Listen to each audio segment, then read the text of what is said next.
The silence is the loudest thing in every room I've ever worked in. Not the phones, not the paper, not the voice of the man I've answered to for 14 months without once hearing him say my first name. The silence, the specific, loaded, contractual silence between an employer and an employee who knows too much and says too little and stays too late and is never, not once, acknowledged for the staying. That is the silence I live in. I have furnished it. I have organized it. I have filed it alphabetically and cross-referenced it by date and stored it in the cabinet between professional boundaries, and do not think about the way he rolls his sleeves to his forearms at 11 p.m. when he thinks no one is watching. My name is Noor Khalil. I am 29 years old. I am the executive assistant and financial controller for the legitimate holdings of Dante Moretti, which is a professional way of saying I am the woman who makes certain that the most dangerous man in the city never has to open his own mail, reconcile his own accounts, or remember how he takes his coffee. Black, no sugar. The cup set on his desk at 7:14 a.m. because he arrives at 7:15, and the coffee must be there before him, not with him, not after him, before. My mother taught me that.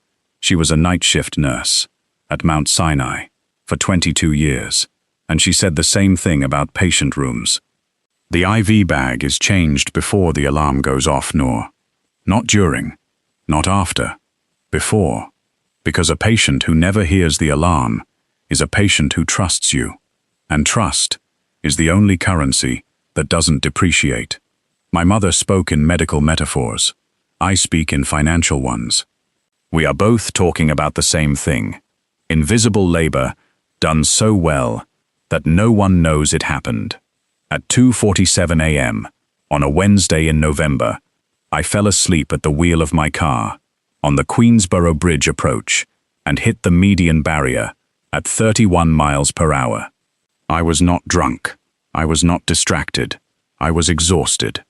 21 hours of consciousness, 18 of them at my desk, 3 of them driving home through a city that does not forgive the tired.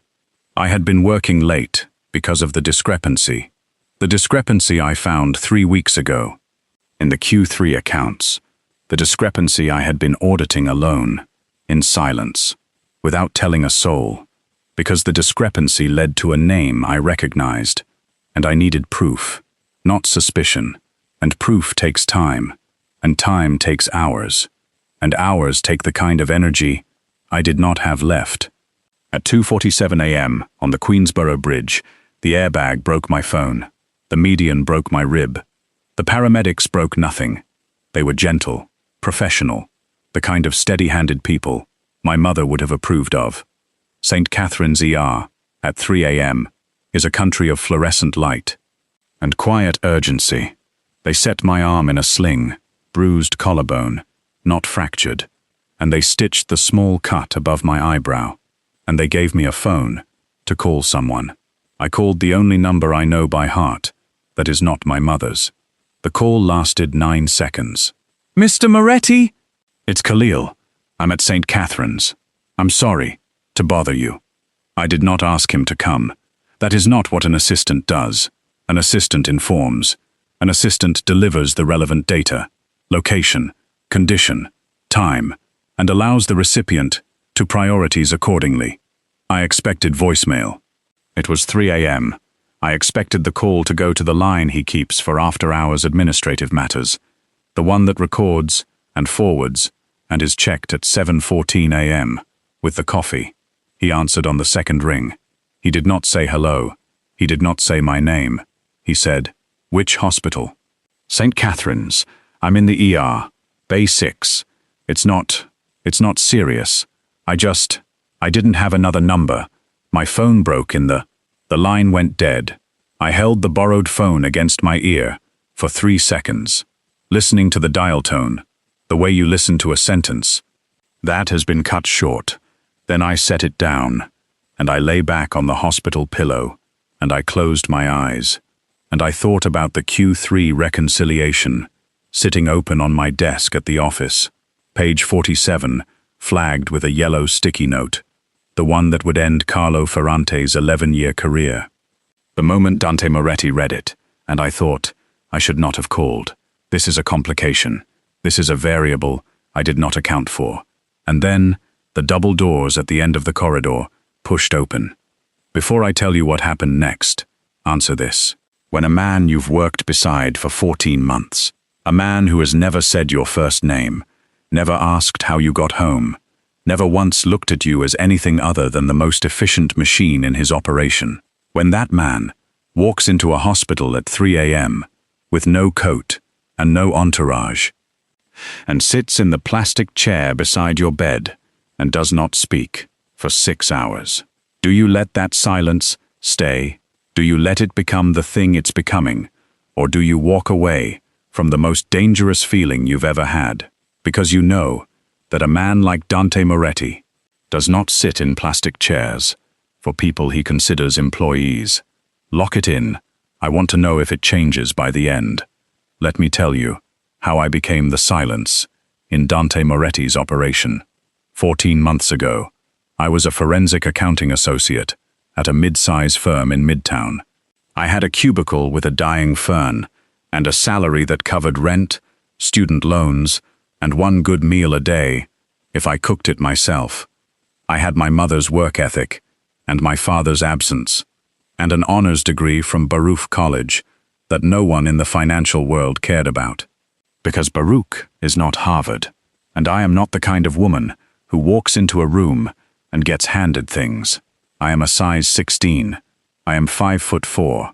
I have my mother's face, the soft jaw, the full cheeks, the eyes that miss nothing and say less. I have been this shape since I was 20. My body is a fact. It is the same fact as my degree and my coffee order and my ability to spot a misaligned margin in a 400-page ledger from across the room. We are not going to discuss it again. The recruiter called it a unique opportunity in private sector financial oversight. What it was, Dante Moretti's previous assistant had quit without notice, the third in a year, and the agency that handled his legitimate staffing was running out of candidates willing to work for a man whose last name appeared in newspaper articles that never mentioned charity. I took the interview. The interview was Dante Moretti sitting behind a desk in a room that smelled like leather and espresso, looking at me for 4 seconds, not at my resume, at me, and saying, "Can you reconcile a 9-figure portfolio without asking questions you don't want answered?" "I can reconcile anything," I said. "The questions are your business. The numbers are mine." He hired me before I left the room. 14 months, 512 days. I have arrived before him every morning and left after him every night. I have balanced his legitimate accounts: commercial real estate, restaurant holdings, import logistics. To the cent. I have scheduled his meetings, screened his calls, managed his correspondence, and anticipated his needs with the systematic precision my mother used to anticipate a patient's vitals, before the alarm, always before. He has never said my first name. He calls me Khalil, or Ms. Khalil, or, when speaking to others about me, my assistant, and the possessive, my, is not affection, it is inventory. I am filed under assets, administrative. I am expensed monthly. I am the most reliable line item in his operating budget. I do not complain about this. My mother worked the night shift for 22 years, and not one of her patients learned her first name either. Invisible labor is not invisible because it is unimportant. It is invisible because it is continuous. It is the IV bag that is changed before the alarm. It is the coffee that is placed before the arrival. It is the spreadsheet that is reconciled before the discrepancy becomes a crisis. It is the woman who takes the stairs because the elevator is slow, and who stays until midnight because the numbers aren't clean, and who notices. 3 weeks ago, on a Tuesday, at 11:43 p.m. that $2,143,000 has been routed through an entity called Meridian Consulting LLC, registered in Delaware, with no corresponding service agreement, no invoice trail, and no authorization signature. And who says nothing? Because saying something means being wrong or being right, and both have consequences, and consequences require proof, and proof requires time, and time, at 18 hours a day, for 21 consecutive days, costs more than she has left to give. He arrived in 19 minutes. I know this because the clock on the wall above Bay 4 was the only thing I could look at without my rib protesting, and I had checked it when I set the phone down. 3:03, and I checked it again when the double doors opened and the corridor changed temperature. That is not a metaphor. The corridor physically changed. The nurses moved differently. The man in Bay 2 stopped coughing. The overhead fluorescent in the hallway flickered once, as if the building itself was recalibrating for the presence of someone whose mass and authority exceeded its design specifications.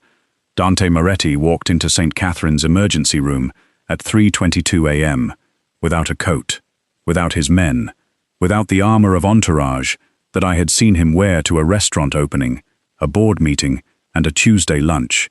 He was in his shirt, white, no jacket, sleeves still rolled to the forearms from however he'd been spending his midnight, cuffs open, collar undone.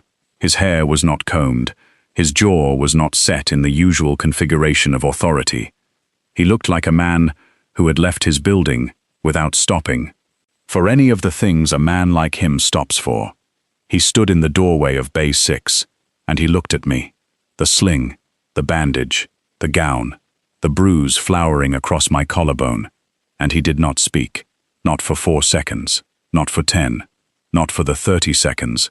It took me to realize he was not going to say anything at all. He walked to the plastic chair beside my bed. He sat down. He set his hands on his knees. He looked straight ahead, at the wall beyond my shoulder, and the silence that I had lived in for 14 months, the professional silence, the contractual silence, the silence that meant I am your employer, and you are my assistant, and this is the line, became something else entirely. It became the silence of a man who has just driven 19 minutes through a city at 3 a.m. without stopping for a coat, because the woman who files his contracts is in a hospital bed, and who does not have the vocabulary for what that means, and who is sitting in a plastic chair because it is the only thing he knows how to do that is not commanding, not organizing, not fixing, sitting. That is what Dante Moretti did for 6 hours. He sat. I fell asleep at 3:40. The painkillers and the exhaustion made a joint argument that I lost. I woke at 4:45 to the sound of the monitor beeping and the specific, weighted quiet of a room that is not empty. He was in the same chair, same position, elbows on his knees, hands clasped, head slightly bowed. The posture of a man in a church he does not know the prayers for. "Mr. Moretti," my voice came out scraped. "You don't have to stay." He didn't look up. He didn't move. He didn't answer. "You have meetings at 8. The Castellano contracts need countersigning before." "Khalil." His voice was so low. It was almost subterranean. It vibrated in the monitor. "Stop working." "I'm not working. I'm informing you of your schedule. You are working. You are in a hospital bed with a cracked rib, and you are reciting my morning calendar. That is working." He lifted his head. His gray eyes found mine. And they were not the eyes I saw across the desk every morning, controlled, transactional, cataloging. They were the eyes of a man who has been sitting in a plastic chair for 90 minutes, trying to find the right ledger entry, for I did not know you drove yourself home at 3 a.m., and failing. "How long," he said, "have you been leaving the office after midnight? That's not relevant to." "How long, Khalil?" I pressed my lips together. The rib objected. 3 weeks. 3 weeks. He repeated it the way I repeat a number that doesn't balance. Flat, diagnostic. The word held up to the light. You have been working until 3 a.m. for 3 weeks, and I did not notice. You weren't supposed to notice. That's the point. Of what? Of me, Mr. Moretti. That is the point of me. I looked at the ceiling, because looking at him was doing something to my rib that had nothing to do with the fracture. I am the assistant. I am the system that runs without supervision. I am the coffee at 7:14, and the schedule at 7:15, and the reconciliation on your desk before you ask for it. The point is that you don't notice, because noticing means something went wrong, and nothing goes wrong. In my department, the silence came back, but it was different now. It had weight. It had texture. It was the silence of a man who has just been told that the most efficient person in his organization has designed herself to be invisible, and he has honored that design so completely that she nearly killed herself on a bridge at 3 a.m., and he did not know she was driving. Something went wrong, he said, quietly. I hit a median barrier. Before that. Something went wrong. Before that. You do not work 18-hour days for 3 weeks because everything is fine. You found something. He looked at me. In the books. My breath caught. Not from the rib. I did not want to tell him in a hospital. I did not want to tell him at 5:30 in the morning, while I was wearing a gown that tied at the back, and had not brushed my hair in 11 hours. I wanted to tell him in the office, at the desk, with the documentation printed, and tabbed, and bound in the leather binder I use for sensitive materials. Because that is how I deliver information. Prepared, structured, armored in process. But Dante Moretti was sitting 1 foot from my hospital bed, and his grey eyes were doing the thing they do.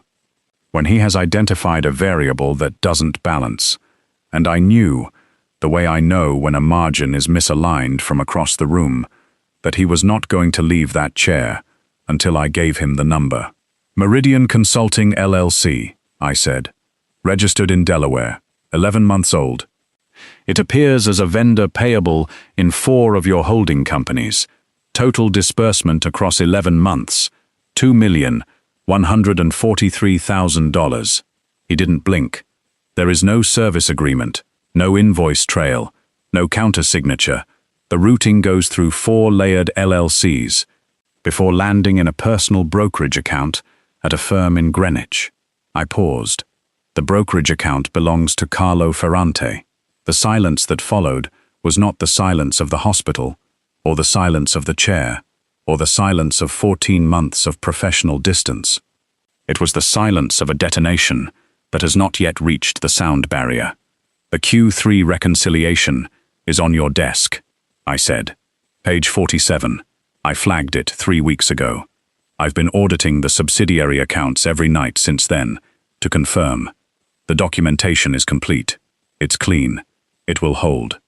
3 weeks. His voice was barely audible. You found this 3 weeks ago, and you didn't tell me. I needed proof, not suspicion. You needed proof. He stood up. The plastic chair scraped against the floor. He walked to the window. 4 steps. Bay 6 is small, and he stood with his back to me. And his shoulders, those shoulders that fill door frames and make corridors adjust, were rigid. You have been working alone, in silence, for 3 weeks, auditing a betrayal by a man you see every day in my office, a man who sits 3 doors from yours. You have been carrying this, alone. That's my job. He turned. Your job is administrative support. Your job is schedules and correspondence and account reconciliation. Your job is not. He stopped, his jaw clenched. The muscle at the hinge of it worked once, twice, 3 times, like a man grinding a sentence between his teeth. Before releasing it, your job is not protecting me from information I need. Your job is not driving home at 3 a.m., so exhausted that you hit a bridge. Your job is not, Mr. Moretti, cracking your rib because you were too stubborn and too... He stopped again, harder this time. The word he almost said, hung in the room like a number that doesn't belong in the column. To what? I asked. He looked at me, and I saw it. The thing behind the eyes. behind the jaw, behind the 14 months of Khalil and Ms. Khalil and my assistant, the thing he had been filing in the wrong ledger. Since the day I set the first coffee on his desk, at 7:14 a.m., too important, he said, to lose. At 7:14 a.m., a nurse brought a paper cup of coffee into Bay 6. The gentleman asked me to bring this, she said. Black, no sugar. I looked at the cup. I looked at the nurse. I looked at the doorway, where Dante Moretti was standing with his phone in his hand, having just ended a call, his eyes on me. He brought me coffee. At 7:14, before, not during, not after, before. My eyes did the thing I do not allow them to do in professional settings. They stung. I pressed my left hand flat against the mattress, and I breathed, and I held the coffee cup, and I drank it, and it was the exact temperature I serve his, because he had noticed, and noticing is the thing I built my entire professional identity on, and now he was doing it back, and I did not have a ledger for this. The Castellano contracts, I said, because if I did not say something operational, I was going to say something structural. They need countersigning before. I cancelled the morning. He walked into the room. He sat in the chair, the same chair, 6 hours. I called Carlo. My breath stopped. I told him there's a discrepancy in Q3. I told him I'd like him in my office tomorrow at 9. I told him to bring his personal phone. He looked at me. I did not tell him what you found. He will walk into that meeting thinking it is routine, and I will have your documentation, and it will hold, because you made it hold, because that is what you do. You're not going to. I'm going to do exactly what you would have done if you had been at your desk instead of in this bed, Khalil. I am going to let the numbers speak. I am going to sit across from a man I've trusted for 11 years, and I am going to let page 47 dismantle him, because page 47 is the most precise, most devastating, most quietly lethal piece of work I have ever seen in my career.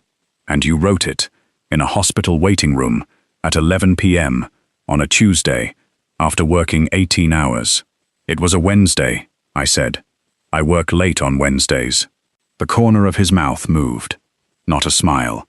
The place where a smile would go on a man who is learning that the architecture of his face has room for expressions he has not previously approved. Noor. I stopped breathing. He said my first name. Not Khalil. Not Ms. Khalil. Not my assistant. Noor. He said it the way he reads a line in a contract that he knows is going to change everything. Slowly. Carefully. With the understanding that once the word is spoken, it cannot be unfiled. When you are discharged, he said, you are not going back to your apartment. You are coming to the estate. There is a guest room. There is a desk.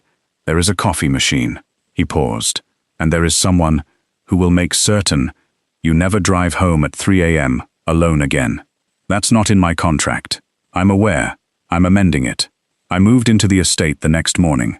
Temporarily, I told myself. 48 hours. Recovery. Professional proximity to the documentation. I am a forensic accountant. I know when someone is cooking the books. I also know when I am cooking my own. And the entry I was making in the temporary column was destined for reclassification, and I knew it. And I filed the knowledge in the same cabinet, where I keep do not think about his forearms. The guest room had been prepared, not by staff, by him.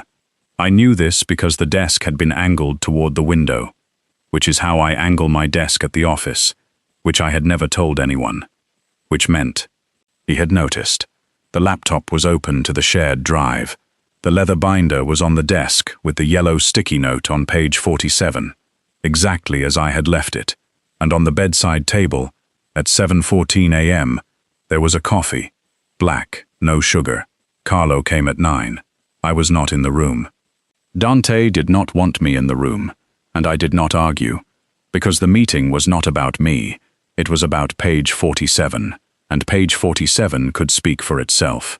I sat in the guest room with the door open and the corridor between us, and I listened to the silence. the specific silence of a room, where a man is being shown the documentation of his own betrayal in the handwriting of a woman he once called a big girl who moves fast. The meeting lasted 11 minutes. Carlo left the estate with his phone confiscated, his access codes revoked, and his 11-year position dismantled by a yellow sticky note and 47 pages of forensic accounting. No shouting, no threats, no violence, just numbers, just the silence of a man reading the truth in a woman's handwriting, and understanding that the most dangerous weapon in Dante Moretti's arsenal was never his name, his men, or his reputation. It was his assistant. It was always his assistant. That evening, I found him in the kitchen, not the formal kitchen, the one with the tile his mother chose, and the espresso machine that nobody uses correctly except me. He was standing at the counter with a coffee cup he had made himself. Badly. Too much water, the crema non-existent, and he was looking at it with the expression of a man who has just realized he does not know how to make coffee, because a woman has been making it for him for 14 months, and he never watched her hands. "You're making your own coffee," I said. "I'm attempting to make my own coffee. The results are suboptimal. The grind is too coarse, and you're using the wrong portafilter. There are different portafilters? There are 3. You use the double, medium grind, 18 grams, 28-second pull. I can show you." "No." He set the cup down. "I don't want to learn how to make my own coffee." "Why not?" "Because you make it at 7:14, every morning, before I arrive. And that," he looked at me, "that is the part of my day that I did not know I was counting, until I sat in a hospital chair for 6 hours, and realized that every morning for 14 months, the first thing I've seen is not the coffee. It's the fact that you were already there, that you had already arrived, that you had already—" He stopped. The sentence was too long for him. Dante Moretti's sentences are contracts, short, binding, designed to close. "Anticipated," I finished. "Yes, that's the job." "It's not the job, Noor." He said my name again, slowly. The second time was steadier. The architecture was holding. "The job is the ledger. The job is the schedule. The job is the reconciliation. What you do. The coffee. The stairs. The midnight hours. The way you knew the portafilter and the grind and the pull before I ever asked. That is not a job. That is—" He ran out of financial metaphors. I watched it happen. The man who speaks in contracts and margins and bottom lines stood in his own kitchen and ran out of words, because the thing he was trying to say does not fit in a spreadsheet. "My mother used to say," I said, "that the best nurses are invisible. You never hear the IV alarm, because they change the bag before it goes off. You never see the chart update, because they write it before the doctor asks. The patient doesn't know her name. The patient just knows. They feel that someone was there, all night, every night, before." "I'm not invisible," I said. "Not anymore. You said my name. I should have said it 14 months ago. Why didn't you?" He was quiet for a long time. Then, because saying it would have meant you were on the ledger, not under assets, administrative, under— He stopped. "Under something I don't have a column for. Make one." He looked at me. "You're the boss, Mr. Moretti. You can add a column." "Dante." "Excuse me?" "My name, you've been calling me Mr. Moretti for 14 months. My name is Dante." He picked up my coffee, the good one, the one I'd made, and he drank from it. My cup, deliberately. "And I'm adding the column. I'm not going to tell you what the new column is called.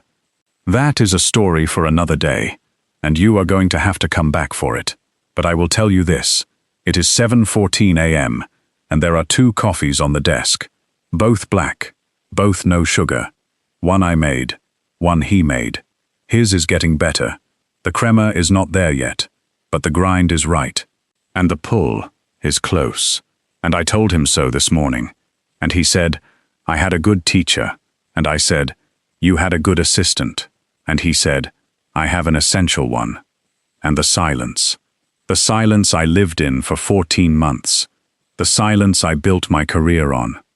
The silence that nearly killed me on a bridge at 3 a.m. was not silence anymore. It was the sound of two people who had stopped pretending. The numbers don't mean something. If you are the woman who arrives before the alarm, the woman who changes the IV bag, who sets the coffee, who finds the discrepancy, and stays until midnight fixing it, while no one watches. I made this for you. Hit subscribe. Share this with the woman who has been invisible for too long. And tell me, did you pick stay or walk away? Because my mother would have picked stay. She would have sat in that plastic chair right beside him. And she would have changed the bag before the alarm. And she would have said, "I've been here the whole time. You just weren't looking." New story every week. Hit the bell. And if you want to know what Dante Moretti wrote in the new column, you'll have to come back for that.